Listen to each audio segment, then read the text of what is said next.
So you talked about 6P method to sell your business. Mhm. Walk us through what the 6P method is. Sure. So we've talked about this a little bit. The second biggest mistake that business owners make is they've created a job, not a business. Hmm. They've created a glorified job that they go to work at every day versus a business that actually works for them. So the number one P is people. You don't build a business, you build people, and people build the business. Entrepreneurs love to try to do everything themselves because they're control freaks. You will never grow unless you let go of the control. You will never go unless you let go of the control. Entrepreneurs have to focus on their strengths and hire their weaknesses. We have a dentist that came to us that wants to sell. One dentist, been in business 50 years, 3 dental hygienists. The dental hygienists are his daughters. And I said, I can sell the business for you. We're not going to be able to maximize value, but you have to stay for 2 to 3 years.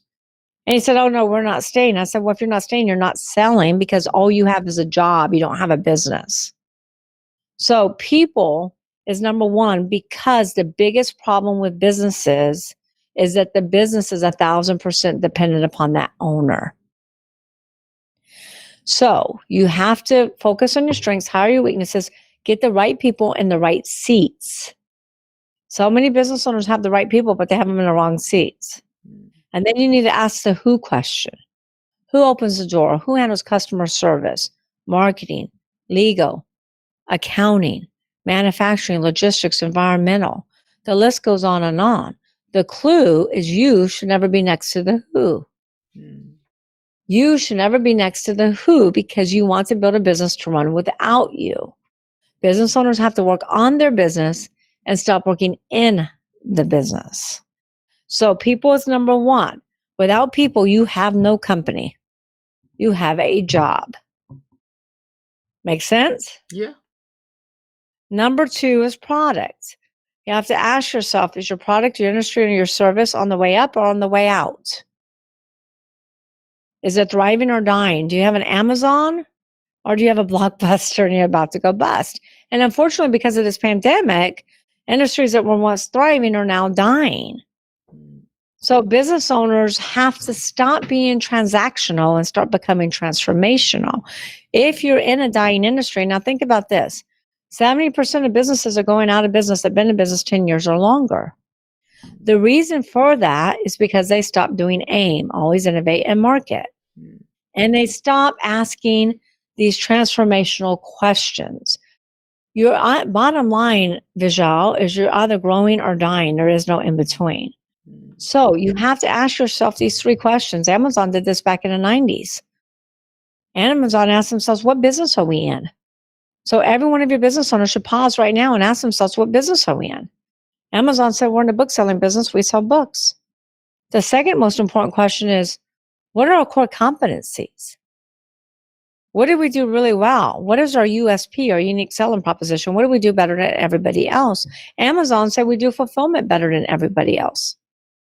The third most obvious question is what business should we be in? What should we pivot to? Amazon said we should be in a fulfillment business. We should be fulfilling everyone's orders and not just booksellers. Those 3 transformational questions, as simple as they sound, transformed Amazon from a small bookseller to a multi-billion dollar worldwide conglomerate. So business owners have to innovate and market. Otherwise, you'll be another Blockbuster. The third P is processes. You will never scale without processes. But business owners think about processes like they think of exit strategy. They never think about an exit until something bad happens. They don't think about processes until something bad happens. And then they say, oh, we need a process for that. No, you need a process before something bad happens to prevent it from happening. This is where most business owners get this wrong. Most business owners design the process around their own agenda. Example, chiropractors. We're open from Monday, Wednesday, Friday from 9 to 12, Then we leave and we're back 3 to 5. Tuesdays, this hours, Thursdays, those hours. Did they design those processes around the customer experience? Or did they design it around their own agenda? Which one? Own agenda. Their own agenda. Yeah. McDonald's back in 1950. Did you ever watch the movie The Founder? Yeah. The McDonald's brothers, right? Mm-hmm. Back in 1950s, McDonald brothers, not Ray Kroc. Ray Kroc came in and took the company. But the McDonald brothers said, we're going to create a fast food restaurant. We're going to create a fast food system because nobody had one. And we're going to design our processes around the customer experience. We want our customers to experience great tasting food that's hot, fast, 30 seconds or less. And do you remember them going to the tennis courts and drawing out the processes with chalk? And they kept bumping into each other. So they would erase it and they would draw it again. They spent 10 hours perfecting their processes till they figured out who takes the order, who toasts the bun, who cooks the burger, who puts the pickles on the bun and gives it to the client in 30 seconds or less. Those processes, even though they've been tweaked along the way, is why you can eat it at McDonald's anywhere in the world and get the exact same experience, right? It's also why they can fire somebody and have somebody in that position within 30 minutes trained and ready to go. You got to design your processes around the customer experience. We got to write down, what do we want our customers to experience? You need to create wow experiences for your clients. If you don't, your competitor will be happy to do it for you. And so many companies lose market share because they forgot about the customers. They stop asking, what do you need? What do you want? How can I make it easier for you to do business with us? The company that makes it easiest for consumers to purchase products and services is the company that's going to win. Amazon is winning because they make it so easy for anyone to practically buy anything around the world and have it delivered in 2 days. So processes must be designed with the customer experience in mind. Plus, they must be efficient and productive to decrease overhead, improve efficiencies, and increase EBITDA. Here's the biggest thing. Owners have to get everything out of their head onto paper.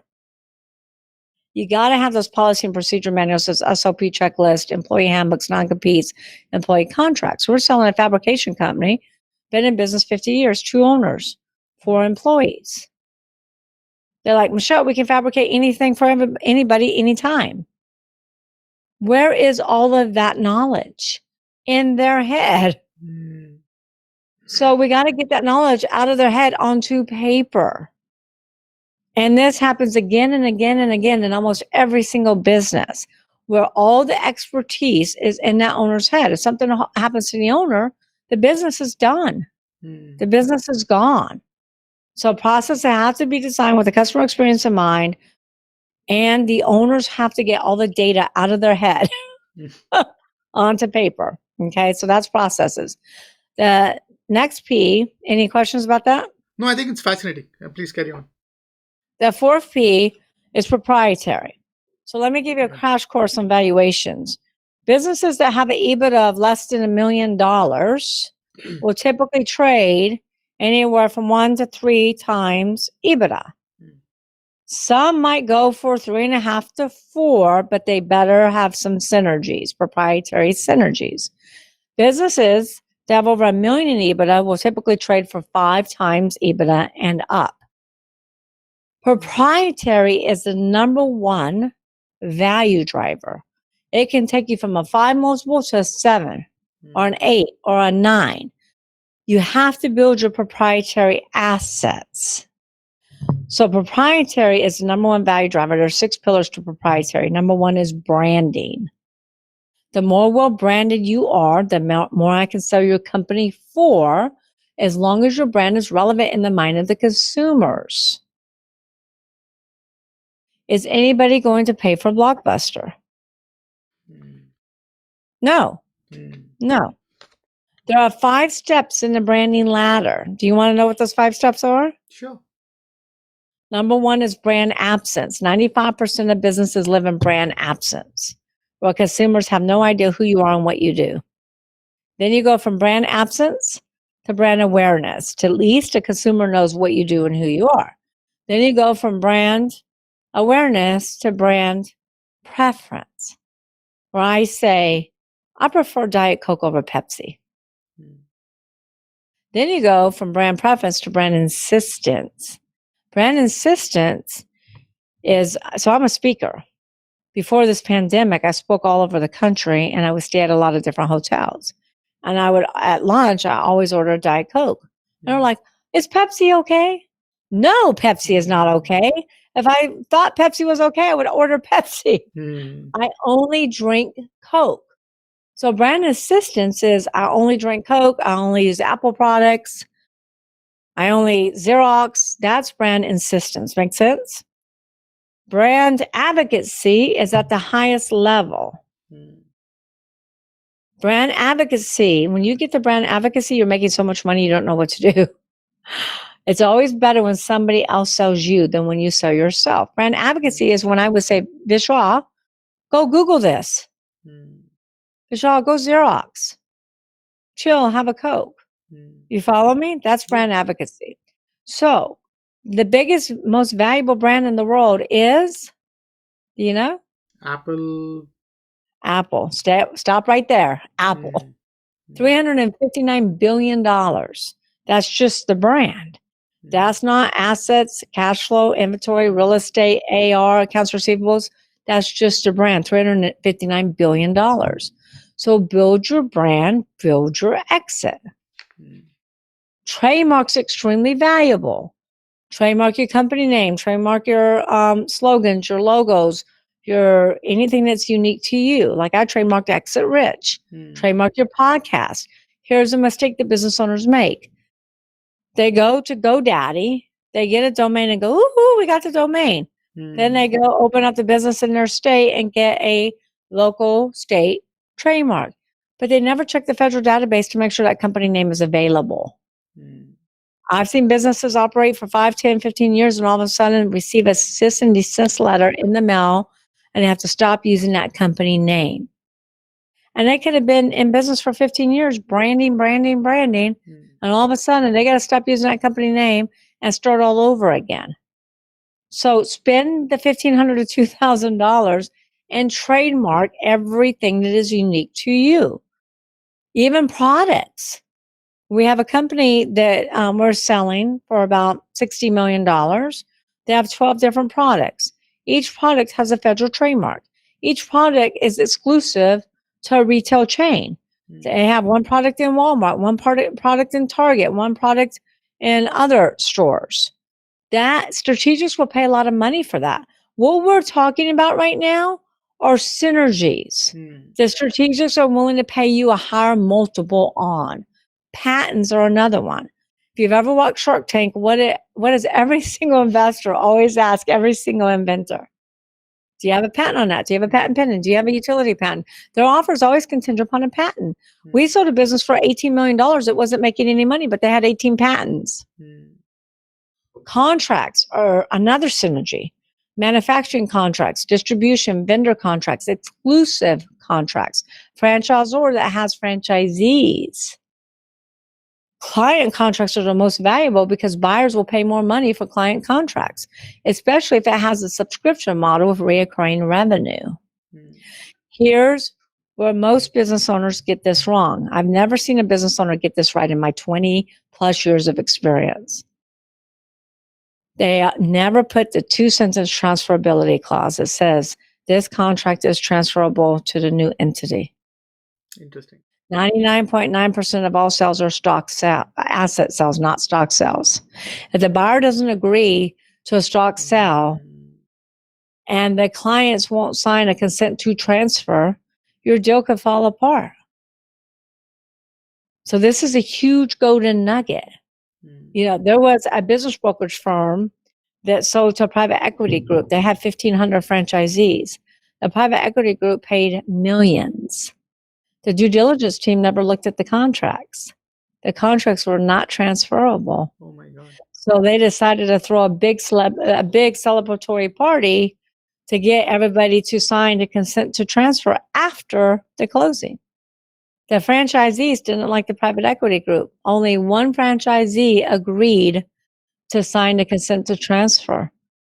All of the 1,499 didn't. The 1,499 did not move forward. The private equity group was out of business, filed bankruptcy within 90 to 120 days, and sued the entire legal team. Wow. And won.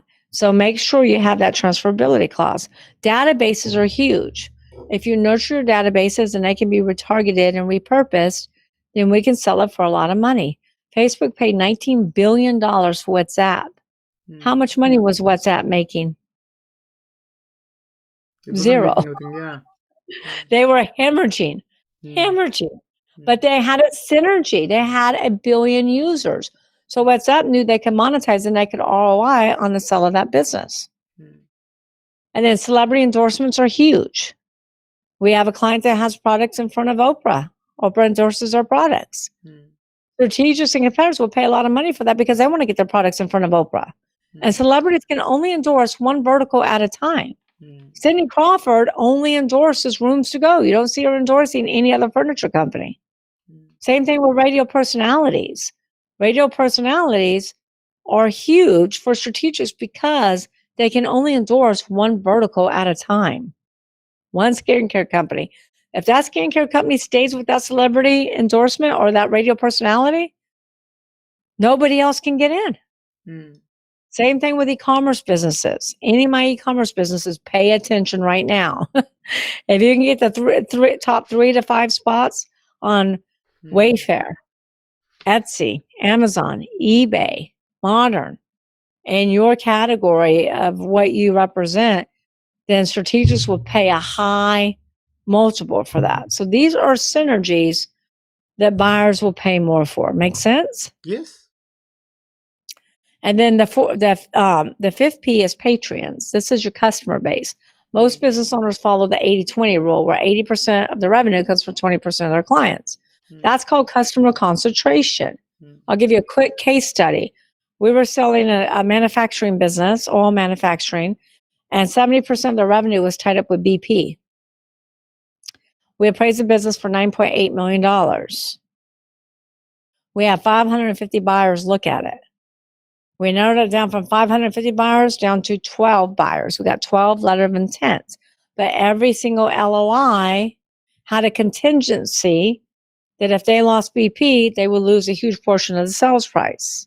But then we found a strategic who had some of our products and services and had been trying to get in BP for decades and could never get in the door.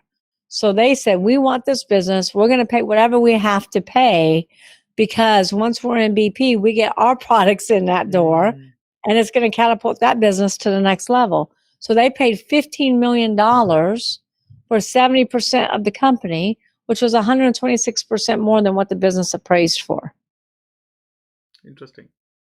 So that's hard to do. That's why I tell my clients have customer diversification, not customer concentration.